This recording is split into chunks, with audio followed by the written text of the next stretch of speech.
નમસ્કાર વિદ્યાર્થી મિત્રો,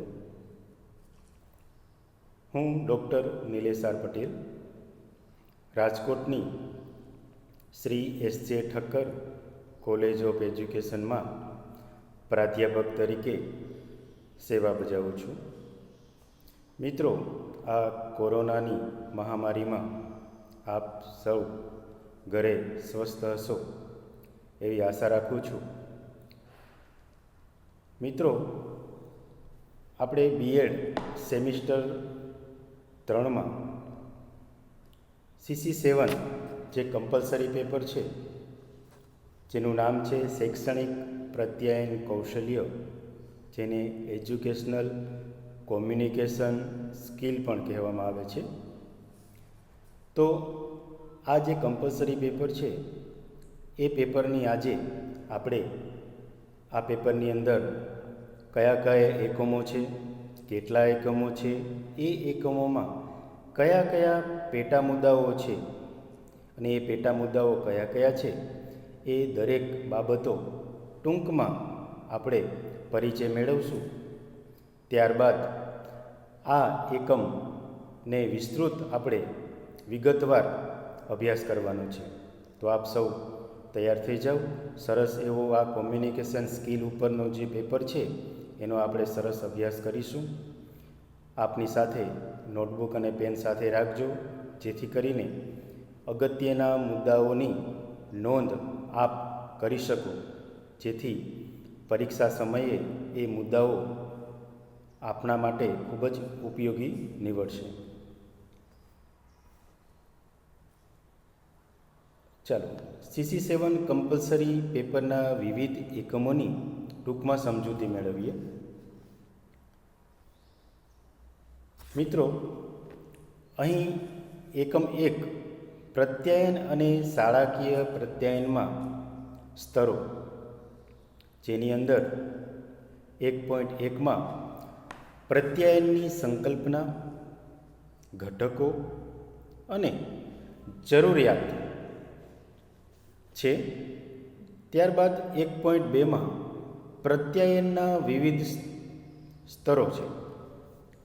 એ જ રીતે આગળ જોતા એ 1.2 મુદ્દાની અંદર પેટા મુદ્દા તરીકે શિક્ષક વિદ્યાર્થી પ્રત્યાયન, શિક્ષક આચાર્ય પ્રત્યાયન, શિક્ષક અધિકારી પ્રત્યાયન અને શિક્ષક વાલી પ્રત્યાયન, આમ આ વિવિધ સ્તરોનો અભ્યાસ આપણે 1.2ની અંદર છે. ત્યારબાદ એકમ 2, જેની અંદર પ્રત્યાયનનો શૈક્ષણિક વિનિયોગ, જેમાં 2.1માં શાળાકીય પ્રત્યાયનનો વિનિયોગ, જેની અંદર પેટા મુદ્દા તરીકે હાજર રિપોર્ટ, રજા રિપોર્ટ, કચેરી પત્ર વ્યવહાર, શિક્ષક ભરતી માટેની અરજી કેવી હોય, એમાં કઈ કઈ વિગતોનો સમાવેશ કરેલો હોય. ત્યારબાદ શિક્ષક રાજીનામું, જ્યારે શિક્ષક જોબમાંથી નિવૃત્ત થવા માંગતા હોય ત્યારે શિક્ષકનું રાજીનામું કયા પ્રકારનું હોય, કેવું લખાણ હોય, વગેરે બાબતો આ મુદ્દાના સંદર્ભમાં આપણે અભ્યાસ કરવાનો છે. ત્યારબાદ બોનોફાઇડ સર્ટિફિકેટ. આ બોનોફાઇડ સર્ટિફિકેટ ખૂબ જ અગત્યનું છે, જે વિદ્યાર્થીને આપણે શાળા બાદ પ્રવેશ બાદ આપણે આપતા હોય છે. ત્યારબાદ એનો અર્થ અને નમૂનો, આ દરેક મુદ્દાઓને આધારે આપણે સમજૂતી મેળવવાની છે. ત્યારબાદ 2.2માં શાળાકીય કાર્યક્રમના સંદર્ભમાં પ્રત્યાયન, એની અંદર પેટા મુદ્દા તરીકે આપણે જોઈએ કે શાળાકીય કાર્યક્રમની રૂપરેખા કેવી હોઈ શકે, કયા પ્રકારની રૂપરેખા આપણે તૈયાર કરવાની હોય. ત્યારબાદ નિમંત્રણ પત્રિકા, જેને આપણે આમંત્રણ પત્રિકા તરીકે પણ ઓળખીએ છીએ. કાર્યક્રમ અહેવાલનું લેખન કયા પ્રકારનું હોય, એમાં કઈ કઈ વિગતો આપણે નોંધવાની હોય, એ દરેક બાબતો કયા મુદ્દા હેઠળ આપણે ચર્ચા કરવાની છે, તો કે એની પ્રાથમિક સમજ અને આ દરેકના નમૂનાઓ જોવાના છે. ત્યારબાદ મિત્રો, એકમ 3માં માહિતી પ્રત્યાયન અને તકનીકી સુવિધાઓ, માહિતી પ્રત્યાયનના ઉપકરણો, આ એકમ 3માં આ મુખ્ય મુદ્દા હેઠળ આપણે પેટા મુદ્દાઓ જોવાના છે, જેની અંદર 3.1માં માહિતી પ્રત્યાયન અને તકનિકનો શિક્ષણ સાથે સંબંધ અને પ્રવર્તમાન સમયમાં જરૂરિયાત, આ પણ ખૂબ અગત્યનો મુદ્દો છે. ત્યારબાદ 3.2માં માહિતી પ્રત્યાયન અને તકનિકના સાધનો કયા કયા છે, તો બ્રેકેટમાં આપેલા છે કે આ મુદ્દા હેઠળ આપણે તકનિકી સાધનોનો અભ્યાસ કરવાનો છે. તો કે કમ્પ્યુટર છે, ટીવી છે, રેડિયો, વર્તમાનપત્રો, મોબાઈલ ફોન, આ દરેકની અસરકારક શૈક્ષણિક પ્રત્યાયન સંદર્ભમાં એની ભૂમિકા શું છે એ આ મુદ્દાઓ હેઠળ એનો અભ્યાસ કરવાનો છે. ત્યારબાદ મિત્રો એકમ 4માં માહિતી પ્રત્યાયન અને તકનિકી સુવિધાઓ, આ મુદ્દા હેઠળ આપણે 4.1માં માહિતી પ્રત્યાયન અને તકનિકના સ્ત્રોતો કયા કયા છે, તો કે ટેલિકોન્ફરન્સ છે, વિડીયો કોન્ફરન્સ છે, ઈમેલ, બ્લોગ, બાયસેક, ત્યારબાદ ગુજરાત એજ્યુકેશનલ org.in છે. આ મુદ્દાઓ હેઠળ આપણે પ્રાથમિક સમજ અને એની ઉપયોગિતા શું છે એનો અભ્યાસ કરવાના છે. ત્યારબાદ 4.2માં શાળામાં યોજાતા પ્રવાસ બાબતે શિક્ષકની શું ભૂમિકા છે એનું સામાન્ય સમજ આપણે મેળવવાનું છે. તો વિદ્યાર્થી મિત્રો, અહીં તમે જોયું કે આ પેપર જે CC7 છે એ 4 એકમોમાં વિભાજિત થયેલું છે. એની અંદર અલગ અલગ પેટા મુદ્દાઓ છે. તો એ ખૂબ જ ઉપયોગી આપણને ભવિષ્યમાં પણ આપણે ક્લાસરૂમ ટીચિંગ હોય, વ્યવહારિક આપણે કોઈ પણ કામ કરતા હોય, એકબીજા સાથે કોમ્યુનિકેશન કરવાના સંદર્ભમાં હોય, તો આ દરેક મુદ્દાઓ તમને ક્યાંક ને ક્યાંક ઉપયોગી થવાના છે. તો એ પણ આપણે ખાસ ધ્યાન રાખવાનું છે. તો હવે મિત્રો આપણે આ પેપરનો પ્રથમ એકમ જે છે પ્રત્યાયન અને શાળાકીય પ્રત્યાયનમાં સ્તરો, પરીક્ષાની દ્રષ્ટિએ ખૂબ જ ઉપયોગી એવો આ મુદ્દો છે, કેમ કે 2 માર્ક્સ, 3 માર્ક્સ અને 5 માર્ક્સમાં આ મુદ્દામાંથી પ્રશ્નો પૂછાય છે. જૂના પેપર્સમાં પણ આ મુદ્દામાંથી ઘણા બધા પ્રશ્નો પૂછાયેલા છે. એટલે હું તમને આ મુદ્દાના અંતે કયા પ્રકારના પ્રશ્નો પૂછાય છે, કેવા પ્રશ્નો પૂછાય છે એ પણ હું તમને જણાવીશ. વિદ્યાર્થી મિત્રો, અહીં પહેલા એકમમાં આજે આપણે આ લેક્ચરમાં પ્રત્યાયનની સંકલ્પના, પ્રત્યાયનના ઘટકો અને પ્રત્યાયનની જરૂરિયાત વિશે આજે આપણે અભ્યાસ કરવાના છીએ.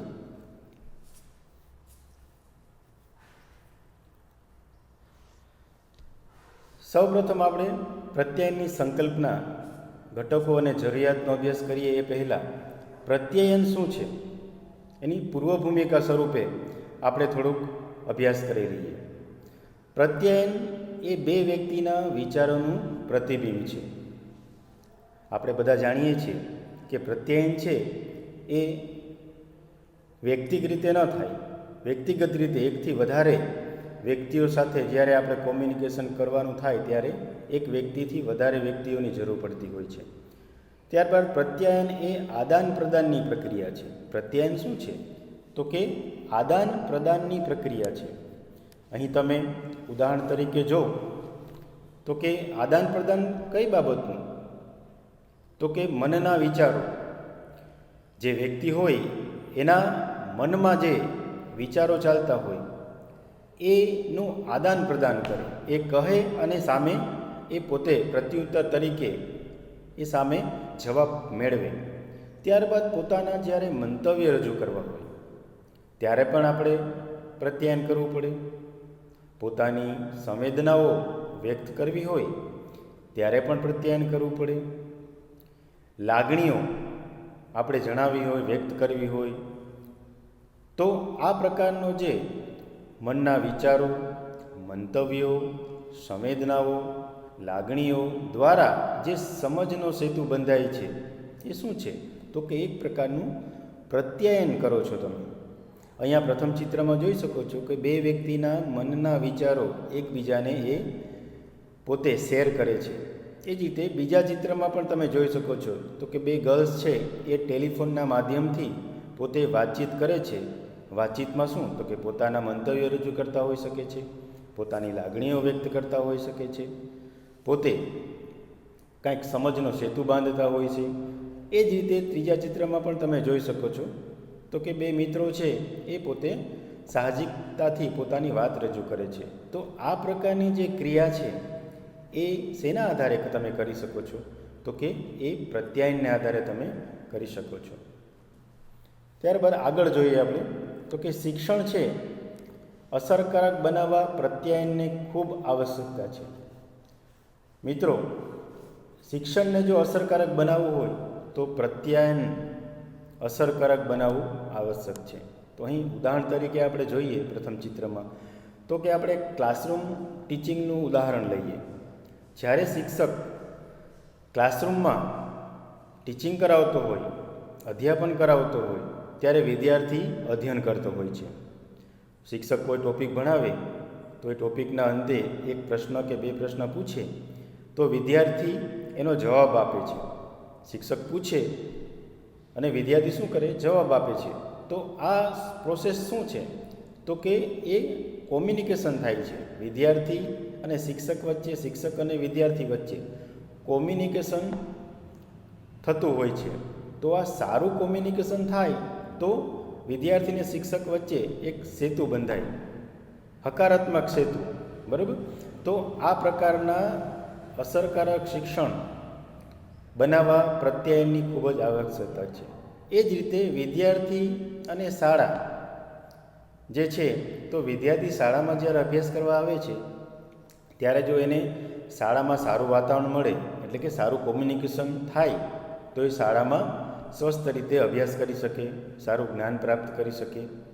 એ જ રીતે શાળા અને સમાજ પણ શિક્ષણને અસર કરે છે. તો કે સોસાયટી છે, સોસાયટીમાં તમારું સ્થાન ચોક્કસ ઊભું કરવા માટે અથવા સ્થાન પ્રાપ્ત કરવા માટે તમારે વ્યક્તિઓ સાથે સારું એટેચમેન્ટ અથવા સારું કોમ્યુનિકેશન કરવું પડે છે. તમારી છાપ અથવા તમારું વ્યક્તિત્વ તમે ક્યારે સારું બનાવી શકો? જ્યારે તમારા વ્યક્તિઓ સાથે સારું વ્યવહાર, વર્તન, વિચાર, વાણી વગેરે દ્વારા તમે ચોક્કસ પ્રકારનું વર્તન કરો. એ ચોક્કસ પ્રકારનું વર્તન એટલે શું? તો કે એક પ્રકારનું સારું પ્રત્યાયન. તો અહીં શિક્ષણને અસરકારક બનાવવા પ્રત્યાયનની ખૂબ જ આવશ્યકતા છે. એ મુદ્દો પણ આપણે સમજ્યા. હવે પ્રત્યાયનને પૂર્વ ભૂમિકા સ્વરૂપે સમજતા એ મુદ્દાને પણ વર્ણવવા પડે આપણે. તો કે પ્રત્યાયનના વિવિધ સ્વરૂપો કયા કયા છે? જો આ તમને ખ્યાલ આવી જાય તો પણ તમે પ્રત્યાયનને સારી રીતે આગળ સમજી શકશો. અહીં પ્રત્યાયનના વિવિધ સ્વરૂપમાં અહીં પહેલું સ્વરૂપ છે લેખિત સ્વરૂપ. આપ સૌ જાણો છો તો કે આગળના સમયમાં આપણે તામ્રપત્ર ઉપર લખીને આપણે સંદેશો મોકલતા, પછી કાગળની શોધ થઈ તો કાગળ ઉપર લખીને આપણે લેખિત સ્વરૂપે પ્રત્યાયન કરતા અથવા સંદેશો મોકલતા. આજે ટેકનોલોજીનો યુગ છે. મેલ કરી શકાય, વોટ્સઅપ દ્વારા મેસેજ કરી શકાય, મોબાઈલના માધ્યમ દ્વારા આપણે અત્યારે અલગ અલગ ટેકનોલોજીનો ઉપયોગ કરીને લેખિત સ્વરૂપે આપણે એક રીતે પ્રત્યાયન કરી શકીએ છીએ. અહીં ચિત્રમાં જોઈ શકો છો. ત્યારબાદ બીજું સ્વરૂપ છે મૌખિક સ્વરૂપ. મૌખિક સ્વરૂપ એટલે શું? તો કે આપણે ભાષાના ઉપયોગ દ્વારા બોલીને આપણે જે કંઈ પણ કહીએ છીએ એ મૌખિક પ્રત્યાયન થયું કહેવાય. અહીં ચિત્રમાં જોઈ શકો છો તો કે બોલે છે. તો મૌખિક સ્વરૂપનો ખૂબ જ મહત્ત્વ છે. આપણે ક્લાસરૂમ ટીચિંગમાં મહત્તમ મૌખિક પ્રત્યાયન કરતા હોય છે. બરાબર? વિદ્યાર્થીઓ પણ મૌખિક પ્રત્યાયન કરે છે પ્રશ્નના જવાબના સ્વરૂપમાં, અને જવાબ આપવાના સ્વરૂપમાં જ્યારે પરીક્ષા હોય ત્યારે એ લેખિત પ્રત્યાયન કરતા હોય છે. ત્યારબાદ ત્રીજું સ્વરૂપ છે દ્રશ્ય પ્રત્યાયન. અહીં તમે ચિત્રમાં જોઈ શકો છો, દ્રશ્ય પ્રત્યાયન એટલે કે જે આંખો દ્વારા અનુભવીને જે તમે જોવો છો એ દ્રશ્ય પ્રત્યાયન છે. આપણી અલગ અલગ ઇન્દ્રિયોનું કામ આપણે બધા જાણીએ છીએ.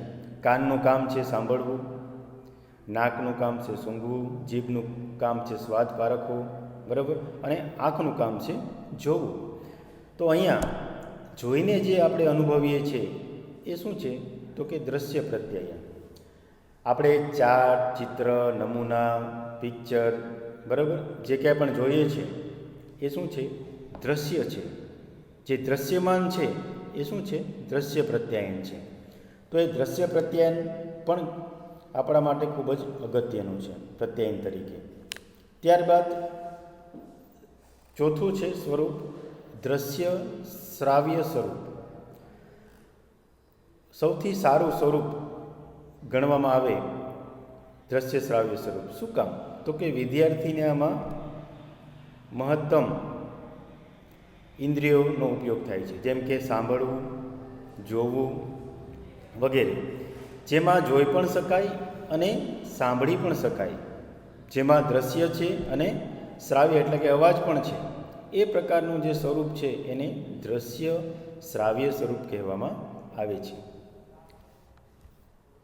ત્યારબાદ છેલ્લું છે સ્વરૂપ શાંત પ્રત્યાયન. શાંત પ્રત્યાયન એટલે કે શું? તો કે જેમાં કોઈ અવાજ નથી. બોડી લેંગ્વેજને આધારે આપણે જે પ્રત્યાયન કરીએ છીએ એ શું છે તો કે શાંત પ્રત્યાયન. ઉદાહરણ તરીકે આપણે વિદ્યાર્થીને શાંત રાખવા હોય તો આપણા આમ આંગળી રાખીને આપણે શું કહીએ? બોલતા નથી, પણ ઈશારો તમારો શું દર્શાવે છે તો કે ચૂપ થઈ જાઓ, બરાબર. આમ તમે કરો, કાન બંધ કરો, એનો મતલબ શું થાય કે તમને ખૂબ અવાજ લાગે છે, તમારે સાંભળવું નથી. આંખ બંધ કરો એટલે શું? તમારે જોવું નથી. આમ કરો એનો મતલબ શું? તો કે તમે કોઈ સુંદરતા દર્શાવવા માટે, કોઈ સુંદર છે અથવા સુંદર વસ્તુ છે એવું દર્શાવવા માટે તમે આ પ્રકારના સાંકેતિક તમે સંકેતનો ઉપયોગ કરો છો, બરાબર. તમારી પોતાની બોડી લેંગ્વેજ, જેમ કે આમ કરો છો એટલે શું છે? નમસ્કારની મુદ્રા છે આ. તો આવી અલગ અલગ જે મુદ્રાઓ છે અથવા અલગ અલગ જે બોડી લેંગ્વેજ છે દ્વારા જે તમે પ્રત્યાયન કરો છો એ કયા પ્રકારનું પ્રત્યાયન છે? શાંત પ્રત્યાયન છે, જેમાં કોઈ તમે બોલીને કોઈ પ્રત્યાયન કરતા નથી. તો મિત્રો, અહીં આપણે પૂર્વ ભૂમિકા સ્વરૂપે આપણે જે આગળના મુદ્દા જોઈએ એ જ પ્રકારે હવે પ્રત્યાયન માટેના આધુનિક સાધનો પણ આપણે ખ્યાલ હોવા જોઈએ. તો કે પ્રત્યાયન કયા કયા સાધનો દ્વારા આપણે કરી શકીએ છીએ અથવા કરીએ છીએ. તો પ્રથમ છે કમ્પ્યુટર દ્વારા આપણે પ્રત્યાયન કરી શકીએ.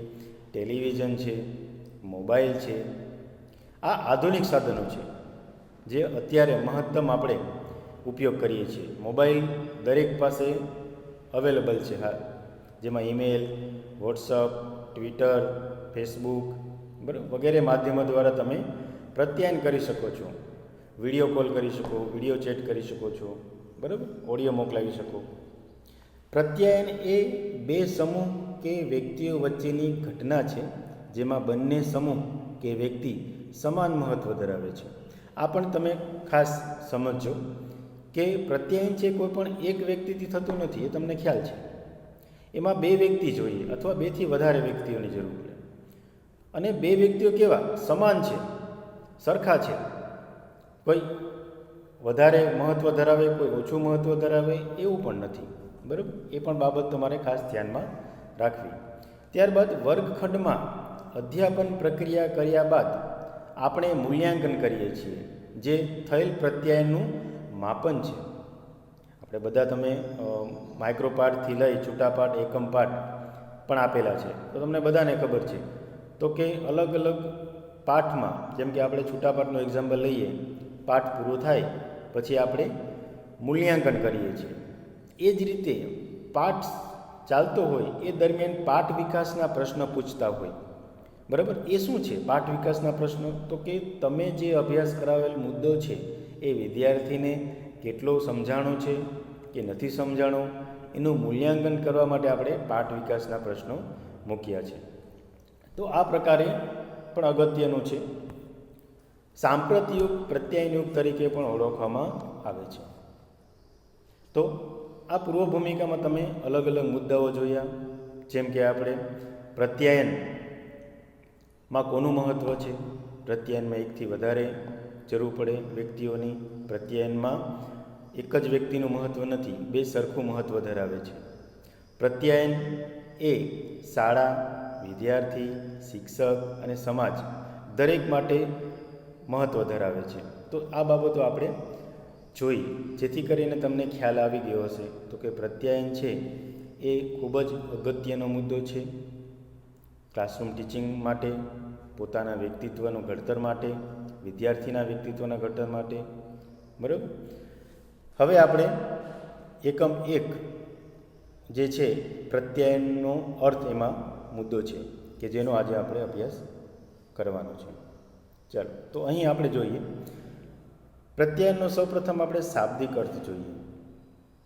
ગુજરાતીમાં પ્રત્યાયન કહેવામાં આવે, જેને સંચાર, સંપ્રેષણ, વ્યવહાર વગેરે રીતે પણ શબ્દો તરીકે પણ ઓળખવામાં આવે છે. અંગ્રેજીમાં પ્રત્યાયનને કોમ્યુનિકેશન કહેવામાં આવે છે.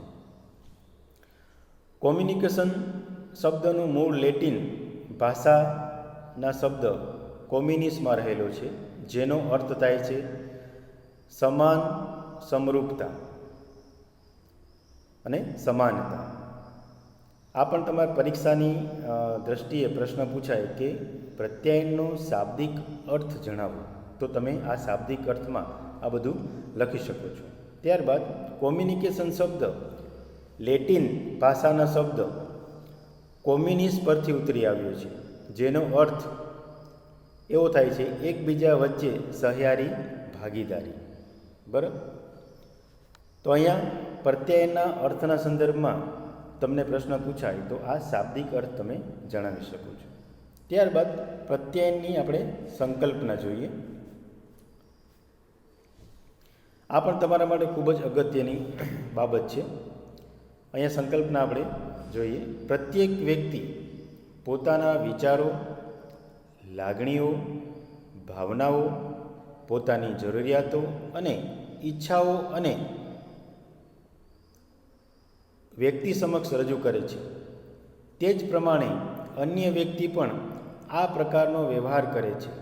અહીં પરસ્પર વિચારો થાય છે, પોતાની જરૂરિયાતો અને ઈચ્છાઓ રજૂ થાય છે. આ પ્રકારની પ્રક્રિયાનો સાદા અર્થમાં પ્રત્યાયનની પ્રક્રિયામાં કોમ્યુનિકેશન પ્રોસેસ કહે છે. પ્રત્યાયનની પ્રક્રિયા વાણી, વ્યવહાર, સંકેત અને હાવભાવ દ્વારા થાય છે. માનવીની માફક અન્ય પ્રાણીઓ અને પક્ષીઓ પણ પ્રત્યાયન પ્રક્રિયા કરે છે, પરંતુ તેમનો અવાજ એક જ સરખો હોય છે. અહીં તમે 2-3 બાબતો ખૂબ જ અગત્યની છે. એક શું છે કે પ્રત્યેક વ્યક્તિ પોતાના વિચારો છે ને એ લાગણીઓ, ભાવનાઓ, પોતાની જરૂરિયાતો અને ઈચ્છાઓ અન્ય વ્યક્તિ સમક્ષ રજૂ કરે છે. એટલે શું થયું? એ પ્રત્યાયન થયું કહેવાય. એ જ પ્રમાણે અન્ય વ્યક્તિ પણ આ જ પ્રકારનો વ્યવહાર કરે સામે. તો અહીં પરસ્પર વિચારોની આપ-લે થાય છે. બરાબર. બીજી બાબત એ છે તો કે માણસ અને પશુ પક્ષીઓ વચ્ચે તફાવત શું છે? તો કે માણસ પાસે ભાષા છે, મનુષ્ય પાસે ભાષા છે, જ્યારે પશુ પક્ષીઓ કે અન્ય જીવો પાસે ભાષા નથી. અવાજ તો છે. આદિમાનવને આપણે જોઈએ તો કે આદિમાનવ પાસે પણ ભાષા નહોતી.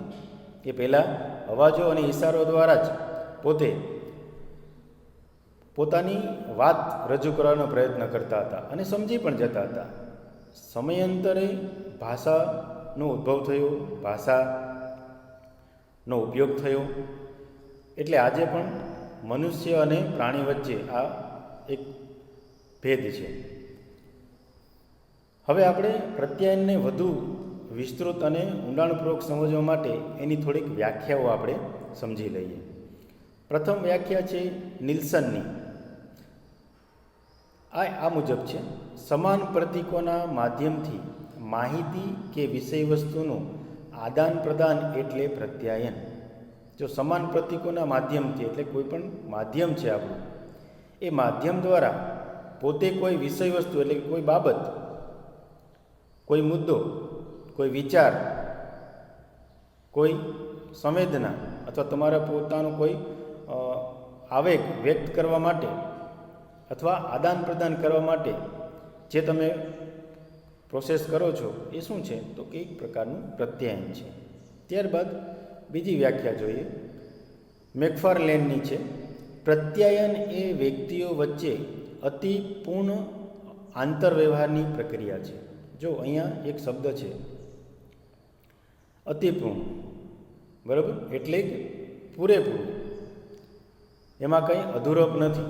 કેમ કે પ્રત્યાયન ક્યારે સારું બને? કે જ્યારે તમારું પ્રત્યાયનના જે માધ્યમ છે, તમારા જે તમે જે પસંદ કરેલું છે સાંકેતિકરણ, બરાબર, એ બધું પૂર્ણ હોય, એમાં કાંઈ ખોટ ન હોય. તો પ્રત્યાયન એ વ્યક્તિઓ વચ્ચે અતિપૂર્ણ આંતરવ્યવહારની પ્રક્રિયા છે. અહીં આંતરવ્યવહાર છે. દરેકમાં તમે જોજો આંતરવ્યવહાર એકલા ન થાય, એમાં કોઈક વ્યક્તિ તમારી સમક્ષ અથવા સામે જોઈએ. ત્રીજી વ્યાખ્યા જોઈએ, લ્યુઇસ એ એલનની વ્યાખ્યા છે. એ પણ પરીક્ષાની દ્રષ્ટિએ ખૂબ જ અગત્યની છે. લુઈસના મતે પ્રત્યાયનમાં કોઈ એક માધ્યમથી વ્યક્તિ પોતાના વિચાર બીજી વ્યક્તિ સુધી પહોંચાડવા માંગે છે. આ પ્રક્રિયામાં કહેવું, સાંભળવું અને સમજવાની પ્રક્રિયા નિરંતર થતી રહે છે. જો આ વ્યાખ્યા સમજી લો તો તમને પ્રત્યાયનની પ્રોસેસ શું છે એ તમને ખ્યાલ આવી જાય. ફરી વાર રિપીટ કરું છું, પ્રત્યાયનમાં કોઈ એક માધ્યમથી, જો પ્રત્યાયનમાં કોઈ પણ એક માધ્યમ, એકથી વધારે પણ માધ્યમ હોઈ શકે, પણ ઓછામાં ઓછું એક માધ્યમથી વ્યક્તિ પોતાના વિચાર બીજી વ્યક્તિ સુધી પહોંચાડવા માંગે છે. એટલે કે તમારે બીજી વ્યક્તિને કહેવું છે તમારી બાબત. આ પ્રક્રિયામાં કહેવું એટલે કે તમારે કાંઈક એને તમારે વિચાર રજૂ કરવો છે. સાંભળવું એટલે કે તમે સામેવાળા વ્યક્તિને કહો તો એ સાંભળે, સામેવાળો વ્યક્તિ કહે તો તમે સાંભળો. આ સમજવાની પ્રક્રિયા નિરંતર થતી રહે છે. એટલે કે પ્રત્યાયન પ્રોસેસ કેવી છે? તો કે એક વ્યક્તિ પોતાનો વિચાર રજૂ કરે, બીજો વ્યક્તિ સાંભળે, બીજો વ્યક્તિ સાંભળી સમજી અને પાછો એને ફરીવાર એ કહે એક બાબત. તો આ પ્રોસેસ નિરંતર ચક્ર ચાલતું રહે છે. ત્યારબાદ આગળની વ્યાખ્યા જોઈએ, અમેરિકન કોલેજ ડિક્શનરી મુજબ પ્રત્યાયન એટલે શું? તો કે વિચારો, અભિપ્રાયો કે માહિતીનું વક્તવ્ય લખાણ કે સંજ્ઞાઓ દ્વારા સામેલ થવું કે આપલે થવી એટલે પ્રત્યાયન. આ પણ સરસ વ્યાખ્યા છે. વિચારો, અભિપ્રાયો કે માહિતીનું વક્તવ્ય. આપણે ક્લાસરૂમમાં શું કરીએ છીએ? તો કાં વક્તવ્ય આપીએ છીએ, તો કાં વિચારો રજૂ કરીએ છીએ, અથવા અભિપ્રાયો આપીએ છીએ, અથવા લખાણ સ્વરૂપે બોર્ડવર્ક કરીએ છીએ, સંજ્ઞાઓ દ્વારા આપણે કંઈક સમજાવવા માંગીએ છીએ. આ દરેક બાબતની આપલે થવી એટલે શું છે? તો કે પ્રત્યાયન. નેક્સ્ટ વ્યાખ્યા જોઈએ, W.A. ન્યુમેનની વ્યાખ્યા છે. એના મતે પ્રત્યાયન એટલે બે અથવા વધુ વ્યક્તિઓ વચ્ચે વિગતો, વિચારો, અભિપ્રાયો અને લાગણીઓના વિનિમય એટલે પ્રત્યાયન. જો તમે જોયું છે કે દરેકમાં કંઈક વિચાર, લાગણી, બાબત, આ બધી બાબતો સંકળાયેલી છે પ્રત્યાયન સાથે. તો અહીં આપણે વ્યાખ્યાના આધારે એવું કહી શકીએ તો કે પ્રત્યાયન એટલે શું? તો કે પોતાના વિચારો બીજા સમક્ષ રજૂ કરવા. એ લખાણ સ્વરૂપે હોઈ શકે, સંજ્ઞા સ્વરૂપે હોઈ શકે, કોઈ અન્ય માધ્યમ દ્વારા હોઈ શકે. જે આ પ્રોસેસ થાય છે એને પ્રત્યાયન કહેવામાં આવે છે. બીજો આપણો અગત્યનો મુદ્દો છે પરીક્ષાની દ્રષ્ટિએ, પ્રત્યાયન પ્રક્રિયાના ઘટકો. આ 5 ગુણના પ્રશ્નમાં પૂછાઈ શકે એવો પ્રશ્ન છે કે પ્રત્યાયન પ્રક્રિયાના ઘટકો જણાવી એની વિસ્તૃત ચર્ચા કરો. આવા સમયે તમે આ પ્રત્યાયન પ્રક્રિયાના ઘટકોની નોંધ કરી એની વિસ્તૃત સમજૂતી આપો એટલે 5 ગુણ તમે સરળતાથી પ્રાપ્ત કરી શકો. તો વિદ્યાર્થી મિત્રો, અહીં આપણે જોઈએ પ્રેષક. પ્રેષક એટલે કોણ? આ ઘટકો કયા છે તમને સમજાવી દઉં. પ્રત્યાયન પ્રક્રિયા કઈ રીતે કઈ પ્રોસેસ થાય છે એની અંદર અને કયા કયા મહત્ત્વના મુદ્દાઓ છે એ બાબતો આપણે ચર્ચા કરીએ છીએ. પ્રથમ છે પ્રેષક એટલે કે મોકલનાર, જેને ઇંગ્લિશમાં સેન્ડર પણ કહેવામાં આવે છે. પ્રત્યાયનમાં પ્રેષક એટલે એક સંદેશો મોકલનાર અથવા સંદેશો બનાવનાર હોય છે. જેમ કે આપણે મેસેજ ટાઈપ કરીએ છીએ, બરાબર, તો આપણે સેન્ડર હોય, સામે મેસેજ રિસીવ કરે તો એ કોણ છે? રિસીવર છે, તમારો મેસેજ પ્રાપ્ત કરે છે. તો અહીં મોકલનાર જે હોય એ પ્રેષક છે. ત્યારબાદ સંકેતીકરણ. સંદેશો તમે મોકલવાનો પ્રયત્ન કરો છો અથવા તમારા મગજમાં એક વિચાર પ્રાપ્ત થયો છે, સંદેશો બની ગયો છે, પણ એ સંદેશો શાબ્દિક સ્વરૂપે બન્યો છે, સાંકેતિક રીતે છે કે કંઈ અન્ય છે, તો એ બાબતની પ્રોસેસ પણ તમારે વિચારવાની રહેતી હોય છે. તો સાંકેતિકરણ કરવું. અહીંયા તમે જોજો, દરેક કંપની પોતાની સાંકેતિક ભાષામાં અથવા સંકેતો દ્વારા આપણે એની ઓળખ કરી શકીએ છીએ. જેમ કે અહીંયા કેડબરી છે, તો કેડબરીનો એક પોતાનો સાંકેતિક સિમ્બોલ છે, એલજી છે, પછી ગૂગલ છે, નાઇક છે, કોકોકોલા છે, મેકડોનલ્ડ્સ છે, એડિડાસ છે, એપલ છે. આ બધા સાંકેતિક છે, બરાબર. તો સંકેતોનો ઉપયોગ તમે કરવા માંગતા હોય તો એ પણ અહીં તમારે વિચારવાનું હોય છે. ત્રીજું ઘટક છે સંદેશો અથવા સંદેશા. સંદેશાને કહેણ, ખબર, સમાચાર અથવા મેસેજ પણ કહેવામાં આવે છે. અહીંયા તમારો સંદેશો તૈયાર થઈ ગયો છે. એ સાંકેતિક ભાષામાં હોઈ શકે, લેખિત સ્વરૂપમાં હોઈ શકે અથવા સાંકેતિક અને લેખિત બે સ્વરૂપે હોઈ શકે છે. તો અહીં સંદેશો તમે પૂર્ણ સ્વરૂપમાં અહીં તમે લખી દીધો છે અથવા તૈયાર કરી લીધો છે. ચોથું ઘટક છે માધ્યમ. હવે સંદેશો તમે તૈયાર કરી લીધો છે, પણ એ કયા માધ્યમ દ્વારા તમે સામે વ્યક્તિને પહોંચાડવા માંગો છો એ પણ તમારે વિચારવું રહે. તમે પત્ર લખશો, ઈમેલ દ્વારા, વોટ્સઅપ દ્વારા, ટ્વિટર દ્વારા, કયા માધ્યમ દ્વારા? માધ્યમ એટલે કે મોબાઈલ હોઈ શકે, કમ્પ્યુટર હોઈ શકે, લેખિત સ્વરૂપે હોઈ શકે વગેરે. સંચાર કે વિનિમય વગેરે માટે વચ્ચે વપરાતું સાધન કે વાહન એટલે શું? તો કે માધ્યમ. સંચાર કે વિનિમય વગેરે માટે વચ્ચે વપરાતું સાધન કે વાહન, તમે જે સંદેશો મોકલવા માટે જે માધ્યમ પસંદ કરો છો, બરાબર, એ શું છે? તો એમાં એક્ઝામ્પલ તરીકે જોઈએ, તમે અહીંયા અલગ અલગ ચિત્રોમાં જોઈ શકો છો. અલગ અલગ માધ્યમો છે, ટીવી છે, મોબાઈલ છે, રેડિયો છે, બરાબર, પત્ર છે. આ અલગ અલગ માધ્યમનો પસંદ કરી અને તમે પ્રત્યાયન કરી શકો છો, તમારા સંદેશો મોકલી શકો છો. નેક્સ્ટ છે અસંકેતીકરણ. એટલે શું? તો કે આ પ્રોસેસ પણ છે કે તમે જે સંકેતો છે એનું ડીકોડિંગ, સંકેતોની ઓળખની પ્રોસેસ, કે તમે તમારા માટે એક છે, બરાબર, પણ બીજા માટે એક એ નથી.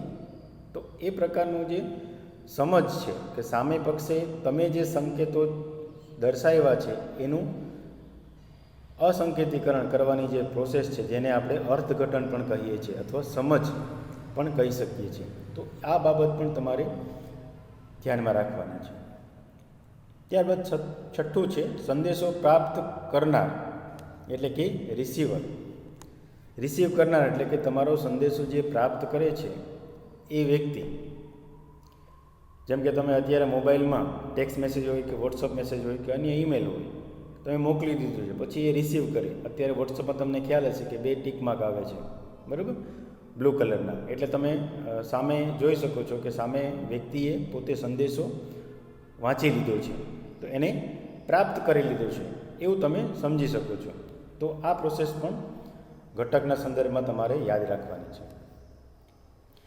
સાતમું ઘટક છે પ્રતિપોષણ, જેને આપણે ફીડબેક પણ કહીએ છીએ. જેમ કે આપણે ક્લાસરૂમ ટીચિંગનું ઉદાહરણ લઈએ.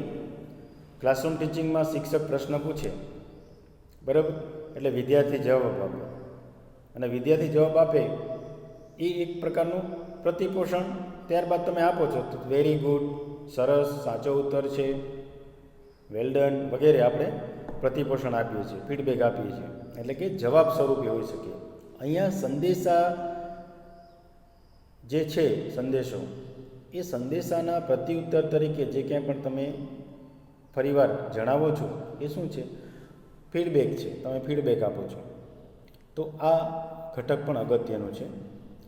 8મું ઘટક ખૂબ જ અગત્યનું છે, જે છે વિક્ષેપ એટલે ખલેલ, ડિસ્ટર્બન્સ. જો આ તમે દૂર ન કરો તો પ્રત્યાયનની જે પ્રોસેસ છે એમાં અવરોધ ઊભો થાય.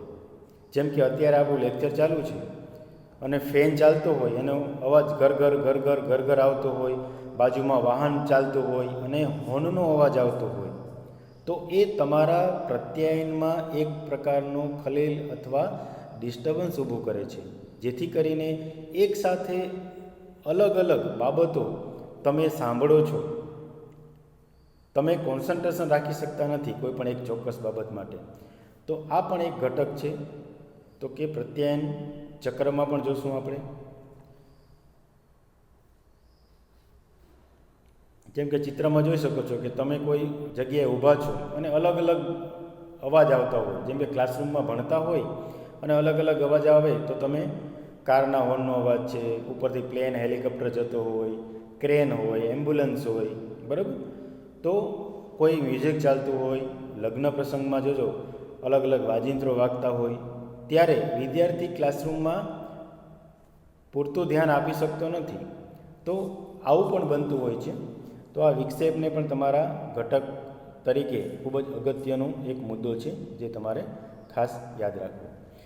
હવે પ્રત્યાયનના આપણે સંકલ્પના સમજી ગયા, પ્રત્યાયનની વ્યાખ્યાઓ પણ આપણે જોઈ, બરાબર. પ્રત્યાયનના અલગ અલગ ઘટકો, પ્રત્યાયન શેના આધારે, કોમ્યુનિકેશન શેના આધારે આપણે કરી શકીએ છીએ, એમાં કઈ કઈ બાબતો જોડાયેલી છે, એ બાબતો ઘટકોના સ્વરૂપમાં આપણે સમજી ગયા છે. હવે એને આકૃતિ સ્વરૂપે આપણે જોઈએ અને સમજીએ. અહીંયા તમે જોઈ શકો છો કે પ્રત્યાયન ચક્રની પ્રક્રિયાને અહીં આકૃતિ સ્વરૂપે આપણે જોઈ શકીએ છીએ. જો આમાં ક્રમ આપેલા છે. ક્રમની અંદર ચોરસ, લંબચોરસ, બ્રેકેટ ખાનામાં તમે જોઈ શકો છો મુદ્દો આપેલો છે. 1 નંબર જ્યાં દર્શાવેલો છે અહીંયા લખેલું છે સ્ત્રોત. સ્ત્રોત એટલે કોણ અથવા શું? તો કે સ્ત્રોત એટલે મોકલનાર, બરાબર.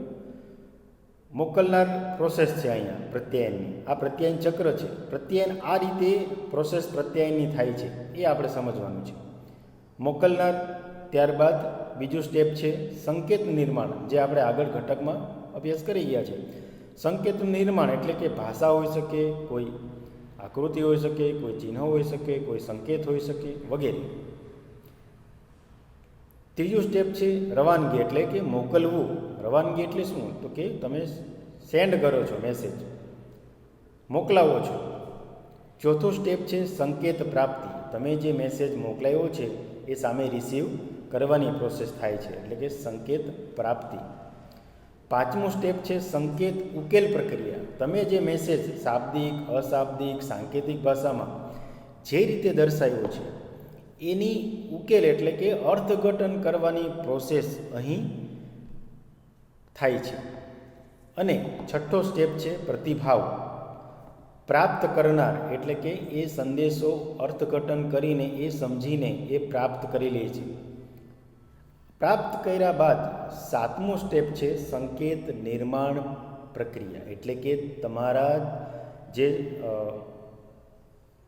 તમારો જે કાંઈ પણ મેસેજ છે એ મેસેજ સમજીને હવે એનો જવાબ આપવાની પ્રોસેસ રિસીવર કરે છે, બરાબર. રિસીવ જે કરેલો, જે વ્યક્તિએ કરેલો છે એ પોતે હવે જવાબ પ્રોસેસ કરવાની પ્રક્રિયા છે.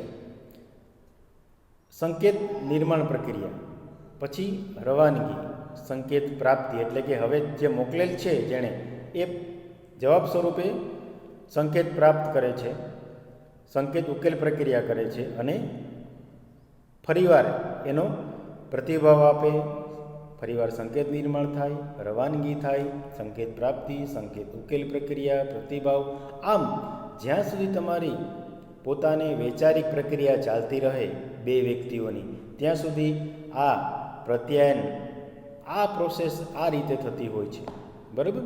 આમાં વચ્ચે જો પ્રતિપોષણ એટલે કે ફીડબેક એ સેન્ટરમાં આપેલું છે. એટલે કે શું? તો કે બે વ્યક્તિ વચ્ચે છેલ્લું સ્ટેપ શું થતું હોય છે? પ્રતિભાવ સ્વરૂપે શું મળે છે? તો કે ફીડબેક મળે છે. તો આ રીતે આપણે પ્રત્યાયન ચક્રની આકૃતિ દ્વારા પ્રત્યાયનના પ્રોસેસ શું હોય છે એ આપણે જોઈ.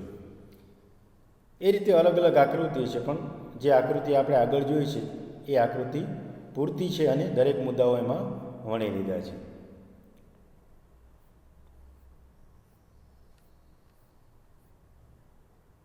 ચલો વિદ્યાર્થી મિત્રો, ત્રીજો મુદ્દો છે એકમ 1.1માં પ્રત્યાયનની જરૂરિયાત. આ પણ મુદ્દો ખૂબ જ અગત્યનો છે વિદ્યાર્થી મિત્રો. આમાં 3 માર્કનો પ્રશ્ન પૂછાય છે, 5 માર્કનો પ્રશ્ન પણ પૂછી શકાય છે. એટલે તમે આ મુદ્દાને પણ ધ્યાનથી સમજજો.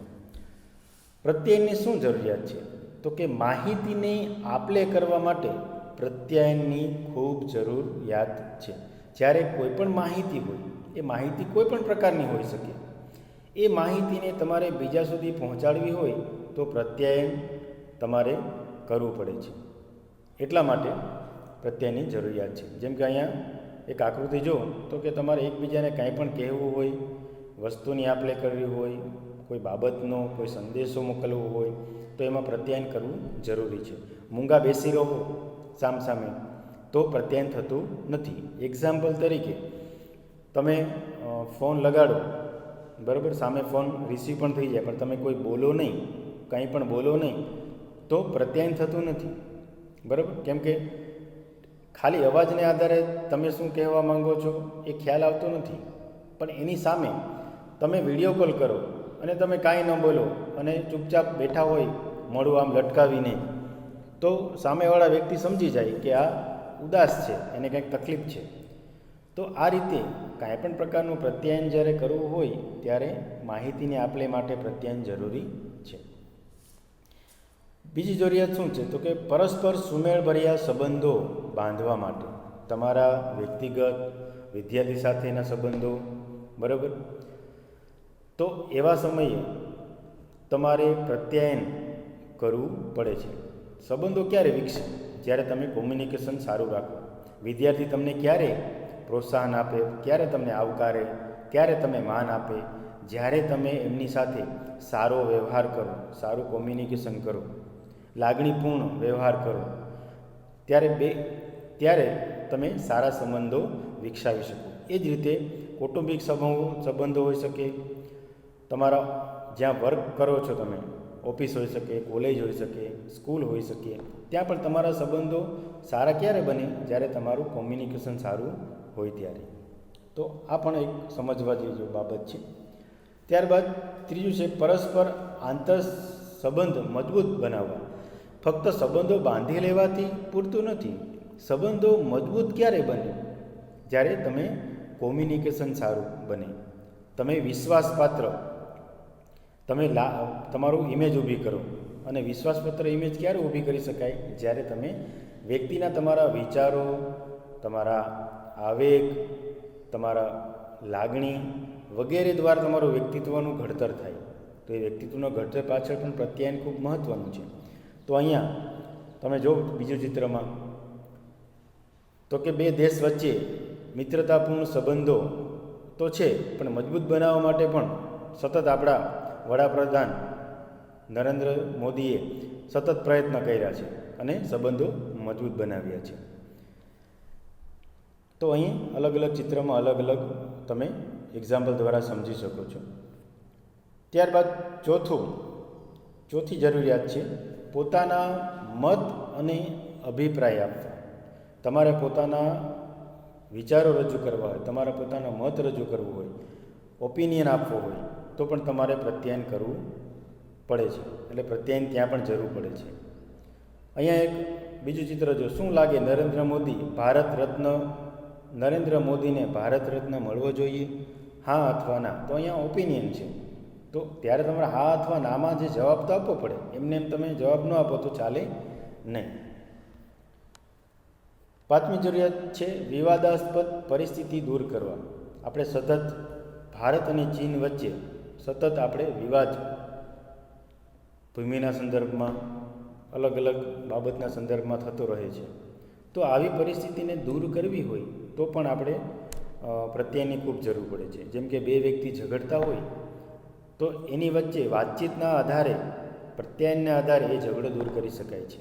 ઘણીવાર આપણે રસ્તા ઉપર જતા હોય, બે વ્યક્તિઓની ગાડી અથવા બાઇક ભટકાય તો એ બે વ્યક્તિ બોલાચાલી કરતા હોય, ખૂબ ઝઘડતા હોય, એકબીજાના મારવા માટે તૈયાર થઈ જતા હોય, પણ ત્રીજો એક સમજો વ્યક્તિ, શિક્ષિત વ્યક્તિ આવી અને પ્રત્યાયનના માધ્યમ દ્વારા એમને સમજાવે કે ભાઈ નુકસાન નથી થયું, બરાબર, એટલે તમે ઝઘડોમાં આવું કહી અને વિવાદાસ્પદ પરિસ્થિતિને થોડીક શાંત પાડે અને દૂર કરવાનો પ્રયત્ન કરે.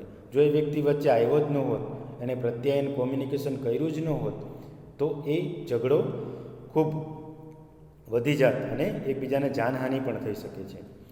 તો એના માટે પણ પ્રત્યાયનની જરૂર પડે છે. ત્યારબાદ સહઅધ્યાયીઓ સાથે સંબંધ ટકાવવા માટે શાળા દરમિયાન આપણે ઘણા બધા સહઅધ્યાયીઓ હોય છે, બરાબર, પણ એમાંથી ખૂબ ખાસ એક સહઅધ્યાય હોય કે જેની સાથે આપણા ખૂબ જ સારા સંબંધો હોય. એ સારા સંબંધોને ટકાવવા માટે પણ આપણે પ્રત્યાયનની જરૂર પડે છે. અહીંયા આપણે કૃષ્ણ અને સુદામાનું ચિત્ર જોઈ શકીએ છીએ. તો કે આજે પણ આપણે મિત્રતાના ઉદાહરણમાં કૃષ્ણ અને સુદામાનું ઉદાહરણ આપીએ છીએ. એની મિત્રતા આજે પણ આપણે યાદ કરીએ છીએ અને અલગ અલગ પ્રસંગોમાં મિત્રતાનું ઉદાહરણ આપીએ છીએ.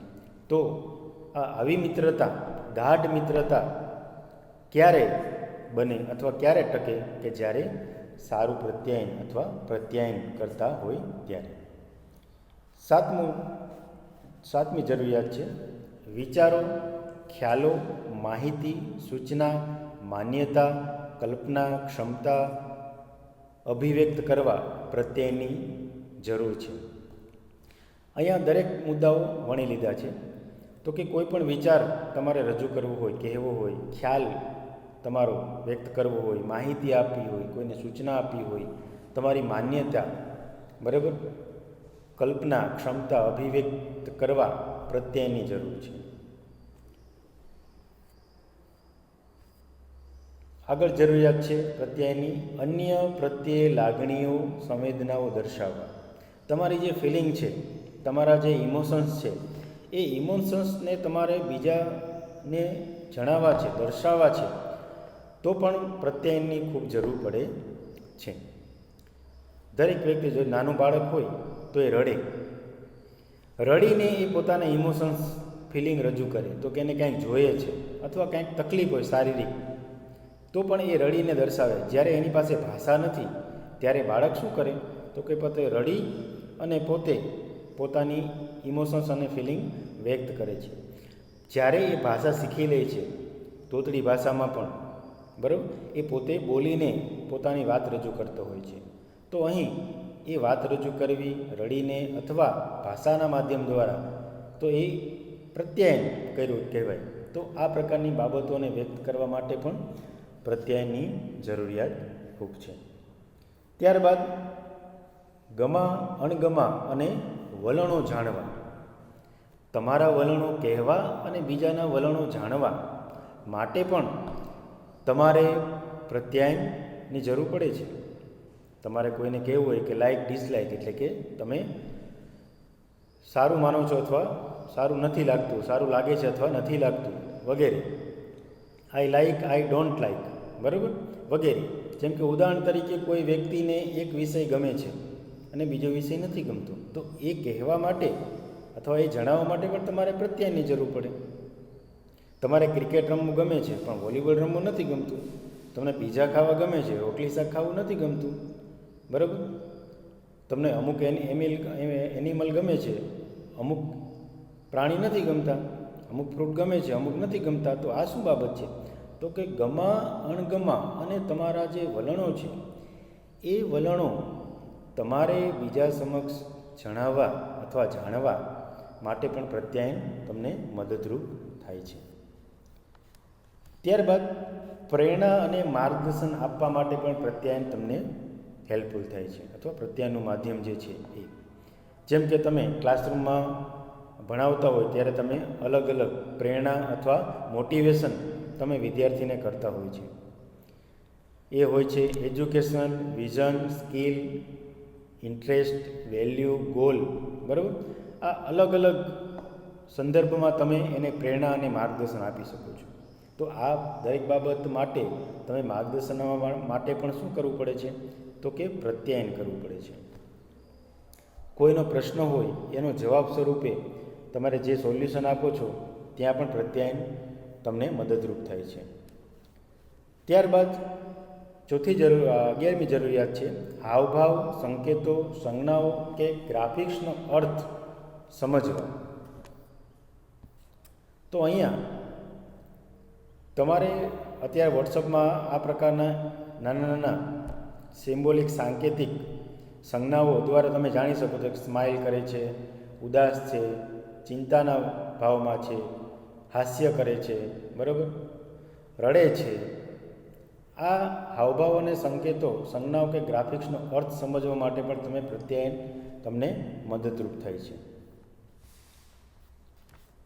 ત્યારબાદ વ્યક્તિના જ્ઞાન અને વર્તનમાં પરિવર્તન માટે પ્રત્યાયન એક એવી બાબત છે કે જેના આધારે તમે જ્ઞાન પ્રાપ્ત કરી શકો છો અને તમારા વ્યક્તિત્વમાં પરિવર્તન પણ લાવી શકો છો. અહીંયા પહેલું ચિત્ર જો કૃષ્ણ અને અર્જુન છે, જે ગીતાનો ઉપદેશ આપીને એણે પોતે પ્રત્યાયનના માધ્યમ દ્વારા અથવા પ્રત્યાયન કરીને ગીતાનો ઉપદેશ આપીને સામે જે અર્જુન છે એ અર્જુને આ ઉપદેશનું ગ્રહણ કરીને એના જીવનમાં પરિવર્તન લાવેલું. તો અહીં આપણે જોઈ શકીએ છીએ કે વ્યક્તિના જ્ઞાન કે વર્તનમાં પરિવર્તન લાવવા માટે પણ પ્રત્યાયન ખૂબ જ અગત્યનું છે. જેમ કે આપણે આદિમાનવથી માનવ સુધીનો જે સફર છે એ બીજા ચિત્રમાં જોઈ શકો છો. તો કે શેના આધારે થયું? તો કે સમયાંતરે આપણામાં ઘણા બધા પરિવર્તનો થતા આવ્યા છે. આ પરિવર્તન માટે કોઈ 1-2 વર્ષમાં થયું નથી, સદીઓ એમાં ગઈ છે. તો પ્રત્યાયનની જરૂરિયાત વ્યક્તિના જ્ઞાન કે વર્તનમાં પરિવર્તન લાવવા માટે પણ અગત્યનું છે. ત્યારબાદ વ્યક્તિના શારીરિક કે માનસિક પ્રતિચાર માટે. વ્યક્તિના શારીરિક એટલે કે બાહ્ય સ્વરૂપના સંદર્ભમાં અને માનસિક એટલે કે આંતરિક સ્વરૂપમાં જે કંઈ પણ તમારા માનસિક પ્રતિચાર અથવા શારીરિક પ્રતિચાર તમારે આપવા હોય, ફિઝિકલ, મેન્ટલી અને બિહેવિયરના સંદર્ભમાં, તો તમારે પ્રત્યાયનની જરૂર પડે છે. ત્યારબાદ પોતાના મંતવ્યો, અભિપ્રાયો, માન્યતાઓ જાણવા અને જણાવવા. જો દરેક વ્યક્તિની પોતાની માન્યતાઓ હોય, પોતાના અભિપ્રાયો હોય, એ પોતે જાણે પણ છે અને પોતે જણાવે પણ છે. બરાબર, અહીંયા આપણે માન્યતાના સંદર્ભમાં એક બીજું ચિત્ર તમે જોઈ શકો છો. તો કે આપણી એવી માન્યતા છે કે બાળક જન્મે, તરુણાવસ્થા, યુવાવસ્થા, વૃદ્ધાવસ્થા અને મૃત્યુ પામે અને પછી સ્વર્ગ અથવા નર્ગમાં એ જતો હોય છે. એ આપણી માન્યતા છે, કોઈ આપણે જોયું નથી. પણ એ માન્યતાને જાણવા અને જણાવવા માટે પણ આપણે શેની જરૂર પડે છે? તો કે પ્રત્યાયનની. પછી આપણા જે ક્યાંય પણ માન્યતા છે, બિલીફ છે, એ પણ આપણે પ્રત્યાયન દ્વારા આપણે જાણી અને જણાવી શકીએ છીએ. તો વિદ્યાર્થી મિત્રો, આજે આપણે અહીં અલગ અલગ મુદ્દાઓની ચર્ચા કરી. આશા છે કે આપને સર્વે મુદ્દા જે 1.1માં હતા, સંકલ્પના, ઘટકો અને પ્રત્યાયનની જરૂરિયાત, એના સંદર્ભમાં તમે માહિતી જે પ્રાપ્ત કરી છે એ પૂરેપૂરી સમજાઈ ગઈ હશે. પરીક્ષામાં તમને આમાંથી અલગ અલગ પ્રશ્ન પૂછાય. ઉદાહરણ તરીકે પ્રત્યાયનનો અર્થ આપો અથવા પ્રત્યાયનની કોઈ પણ એક વ્યાખ્યા જણાવો, એવો પ્રશ્ન પૂછાઈ શકે છે. પ્રત્યાયનની સંકલ્પના સ્પષ્ટ કરી એક વ્યાખ્યા આપી એને સમજાવો. ત્યારબાદ પ્રત્યાયનના વિવિધ ઘટકો કયા કયા છે એ જણાવી પ્રત્યાયનના ઘટકોની વિસ્તૃત ચર્ચા કરો. એમ 5 ગુણમાં એ પ્રશ્ન પૂછાઈ શકે છે. 3 ગુણમાં પણ પૂછાઈ શકે છે કે પ્રત્યાયનના કોઈ પણ 3 ઘટકો જણાવો. ત્યારબાદ પ્રત્યાયનની જરૂરિયાત શું છે એ ચર્ચા કરો અથવા વર્ણવો. એ 5 ગુણમાં પૂછાઈ શકે છે. 3 ગુણમાં પણ પૂછાઈ શકે છે કે પ્રત્યયની કોઈ પણ 3 જરૂરિયાત જણાવો. 2 ગુણમાં પણ પૂછાઈ શકે છે કે પ્રત્યયની કોઈ પણ 2 જરૂરિયાત કઈ છે જણાવો. તો આમ આ એકમ 1માં 1.1માં આ 3 મુદ્દાઓ પરીક્ષાની દૃષ્ટિએ ખૂબ જ અગત્યના છે. ફરીવાર આપણે એકમ 1.1માં જે છેલ્લો મુદ્દો છે વિવિધ સ્તરો પ્રત્યાયનના, એના વિશે આપણે અભ્યાસ કરીશું. ચાલો, નમસ્કાર. ભારત માતા કી જય. વંદે માતરમ. Good day, good bye.